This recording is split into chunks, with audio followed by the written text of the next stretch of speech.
standing trees.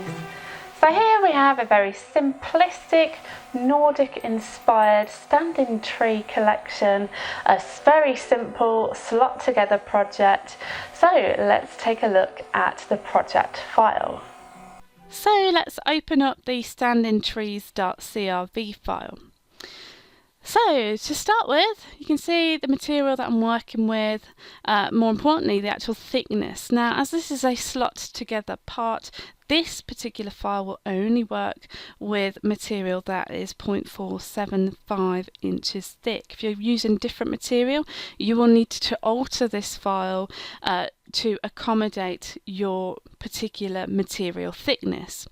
So on the assumption that I am using 0.475 inch material, this is how I set up the file. So I drew up 3 trees, okay, and then I've got a stand here and I've got 3 slots that my trees will stand into each one of these slot holes.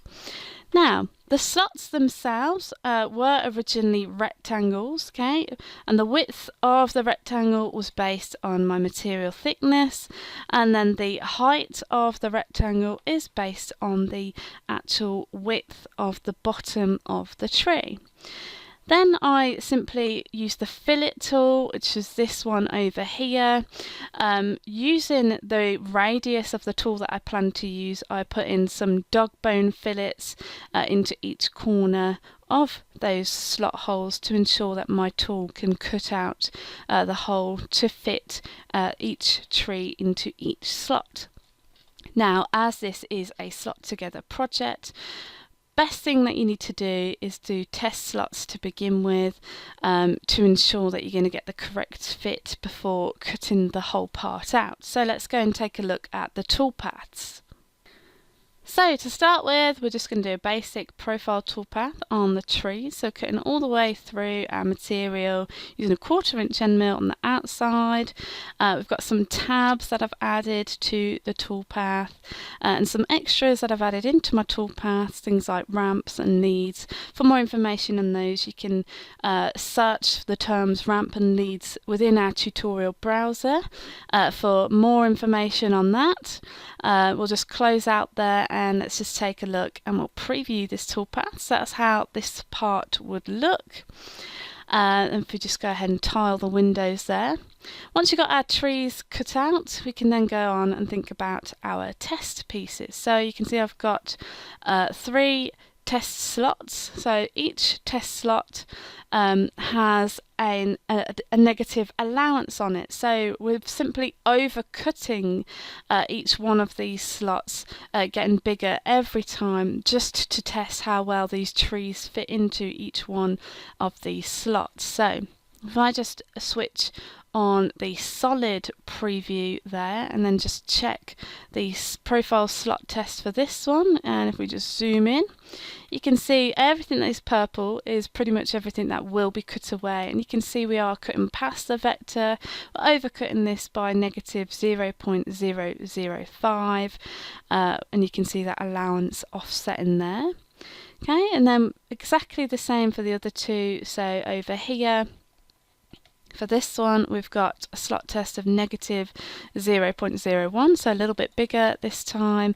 And then for the final test piece, we have negative 0.015, again, a little bit bigger there. And each one of these will be very useful to us in that we can test the fit of our trees before we go ahead and cut the actual stand out itself. So once we've done that and we've worked out which fit is the best, we can then do the profile slots for the base of our standing tree stand, and then we've just got a simple cutout with a few tabs added on there to cut the part out. So when we preview everything, this is what we're going to see when we cut that out.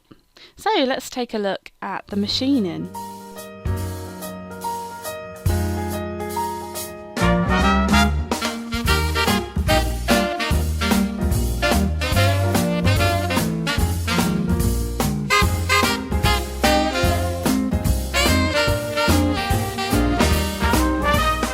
Okay, so we've cut all the parts out that we need. I have my 3 trees and I've got my base. With the test of the slot fit, it turned out that the negative 0.005 overcut fit best. So now we're basically ready to assemble the standing trees part. So we're going to start with the larger of the 3 trees. So the big tree is going to sit in the middle slot. So all we're going to do is simply take it, slot that in place. You can see we've got a nice tight fit in there, perfect. Now we're just going to take any one of the other trees and we're just going to put them on the sides like so, and then we'll take this tree here, put that over to the right hand side like that, and there we have our finished standing tree set. So if you're wanting to cut your own version of the standing tree set, please head over to the Vectric website where you can download the free project for the standing trees and cut your own version. If you do cut your own version, please feel free to share that with us on social media using the hashtag #VectricFreeChristmas so that we can see the projects that you've created based on our original designs.